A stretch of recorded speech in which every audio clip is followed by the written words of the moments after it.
buenos días, buenas noches, profesora, dependiendo de cuándo vea esto. En este video para el trabajo final yo le voy a explicar un poco sobre la historia de la contaduría, enfocándome principalmente en la contabilidad. Bueno, yo pienso que es importante que les explique antes qué es la contaduría. Y bueno, es la práctica o disciplina fundamental en los conocimientos contables y también se enfoca en el conocimiento fiel de la empresa, del funcionamiento y todo esto con el fin de la mejor toma de decisiones posibles. También quiero explicar que no es lo mismo contaduría que contabilidad, ya que la contaduría es en sí la profesión que atiende estas necesidades sociales y es necesario un título para tal, como para ser el contador. Y por otro lado, la contabilidad es la técnica para registrar los movimientos de carácter económico. No se necesita título para realizar este tipo de acciones. Sin embargo, pues yo creo que ha de ser mejor ser contador y conocer sobre estas habilidades. A continuación les mencionaré 10 ramas de la contabilidad.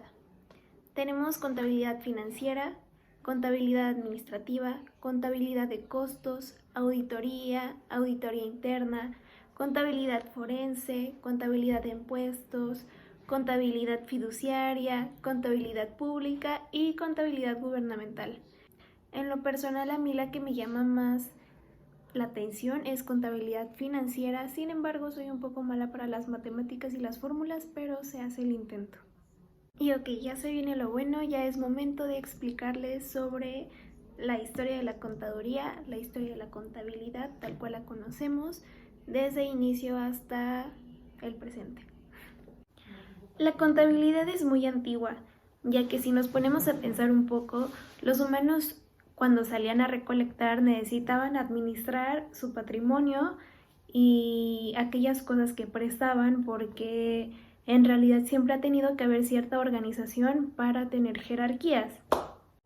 Si regresamos un poco en el tiempo, tenemos que recordar que cuando no existía la escritura, era imposible llevar registros contables como a los que estamos acostumbrados hoy en día.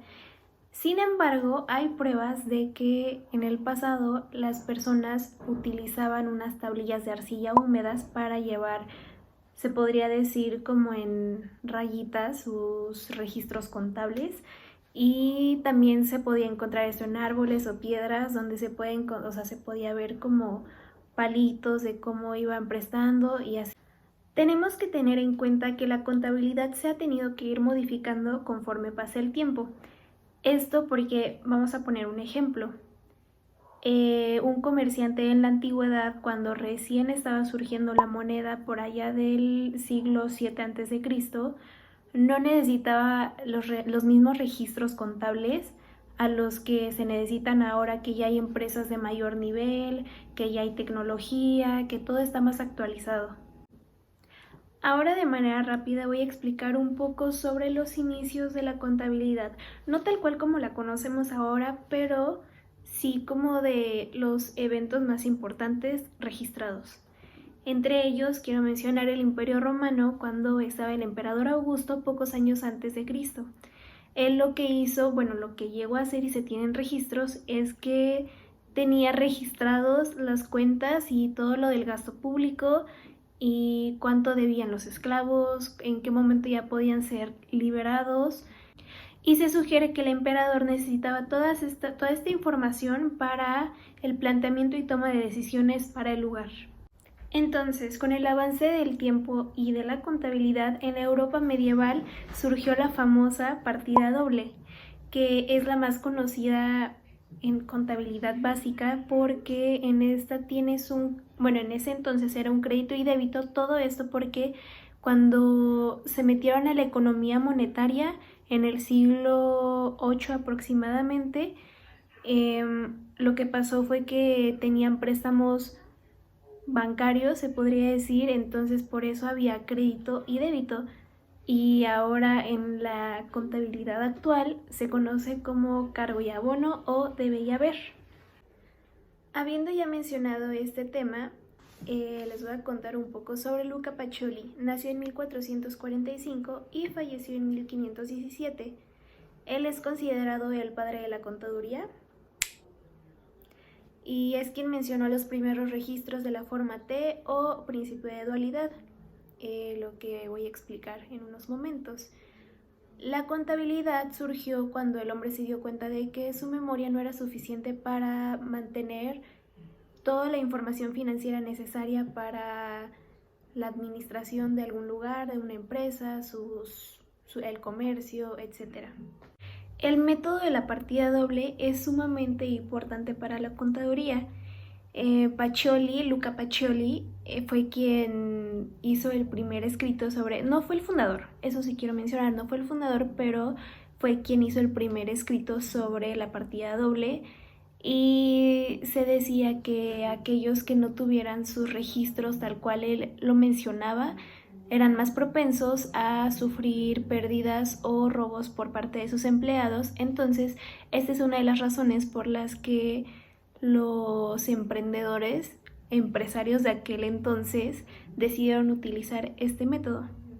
Entonces, si regresamos un poco a los antecedentes que ya he mencionado, podemos ver que en el siglo XIV y XV es cuando surgió el sistema de la partida doble, y en el siglo XIX y XX fue cuando se profesionalizó la contabilidad y se hizo más como hacia un trabajo que sería la contaduría.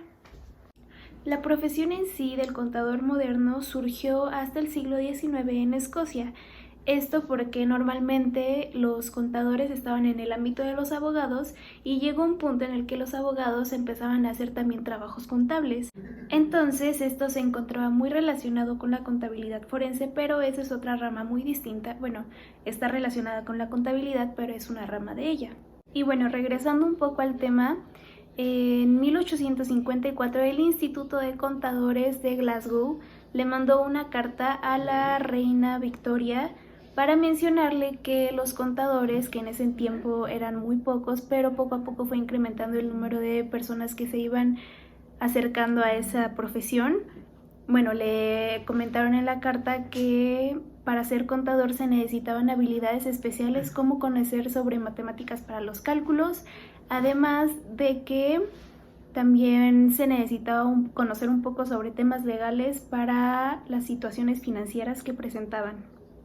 Y de esta manera la Sociedad de Edimburgo adoptó el nombre de contadores públicos para sus miembros.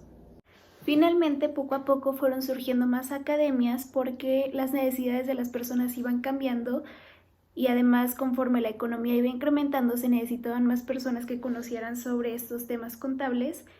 Y pues sí. Ahora es momento de tocar el tema sobre cómo es que la contaduría llegó a México.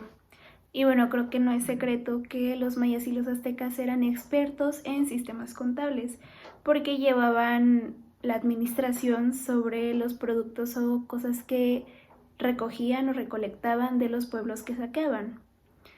También quiero mencionar que de una forma no académica, Sor Juana Inés llevaba el registro contable del convento San Jerónimo donde estuvo.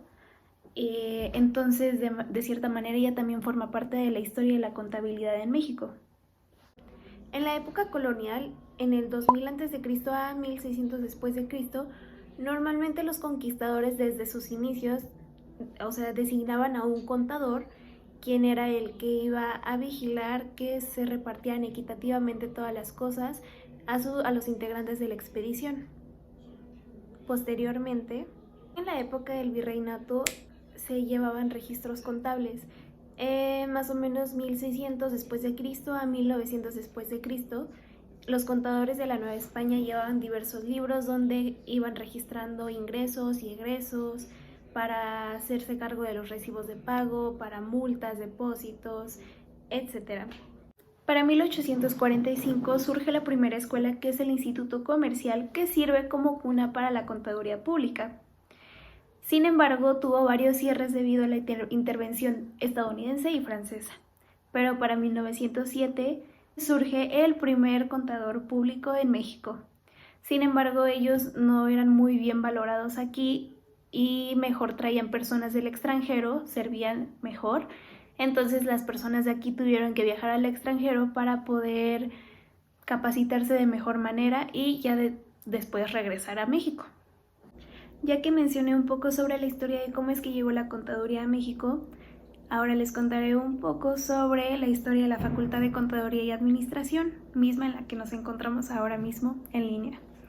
En 1929 se promulga la Ley Orgánica, y es gracias a esto que la Escuela Superior de Comercio decide separarse de la Secretaría de Educación Pública. Entonces tuvo cambios poco a poco, y de esta manera es que se convierte en la Facultad de Comercio y Administración, pero en 1935 se cambia a Escuela de Comercio y Administración, y finalmente es que se convierte de nuevo a facultad y se cambia el comercio por contaduría, y así es como surge el nombre de Facultad de Contaduría y Administración. Cuando la facultad decidió volverse autónoma, no contaba con los recursos suficientes para tener una escuela nueva, para tener más alumnos, etc. Entonces es bien sabido, de acuerdo a los reportes que han habido en la página, que la facultad estuvo peregrinando por el centro de la ciudad. Estuvo cerca de la zona rosa, entre calles del centro, etc. Pero finalmente para 1968 es que logra acobijarse en la ciudad universitaria, y al principio los alumnos no querían porque les quedaban un poco lejos, pero pues finalmente se logró, y esto fue en el Pedregal de San Ángel, cuando recién estaban construyendo todo. Poco a poco la facultad fue implementando y avanzando sus instalaciones. Por ejemplo, creó un centro de informática para aquellos que lo necesitaban, más o menos por 1985. También tienen una biblioteca, de la misma manera hicieron un edificio para posgrado, etc. Y son cambios necesarios, y aparte con mayor presupuesto gracias a que poco a poco Ciudad Universitaria ha dado recursos para ello. Ok, ya platicamos sobre la Facultad de Contaduría y Administración, y tú me dices, entonces, ¿qué carreras hay en este lugar? En este mismo momento hay 4 carreras, las cuales son Contaduría, Administración, Informática y Negocios Internacionales, también así como hay a nivel posgrado. Sin embargo, entre las primeras carreras que hubieron cuando se fundó en 1929 fueron experto en contabilidad pública, funcionario de banco, funcionario industrial y la carrera profesional de ingeniería comercial. Pero al poco tiempo esas carreras desaparecieron y solo quedó una, la cual era contador público titulado. Pero en sí, en quien nos estamos enfocando es en la contaduría. Esta carrera ha tenido varios cambios con el paso del tiempo, varios nombres se podría decir, varios enfoques. Por ejemplo, en 1940 era contador público y auditor, en 1956 era contador público, y desde 1973 ya es licenciatura en contaduría. Y hablemos sobre números. De acuerdo a un estudio que se hizo en 2019, en la facultad hay aproximadamente 1.387 docentes, y está integrada la licenciatura por aproximadamente 15.500 personas, alumnos, que están divididos entre aquellos que van en sistema escolarizado, sistema de educación abierta o sistema de educación abierta a distancia, y también los de posgrado y de distintas facultades como las que ya mencioné. Habiendo ya hablado sobre la facultad, la UNAM imparte la carrera de contaduría en la FES Cuautitlán, en la Facultad de Contaduría y Administración, y en un anexo que está en Querétaro, Juriquilla.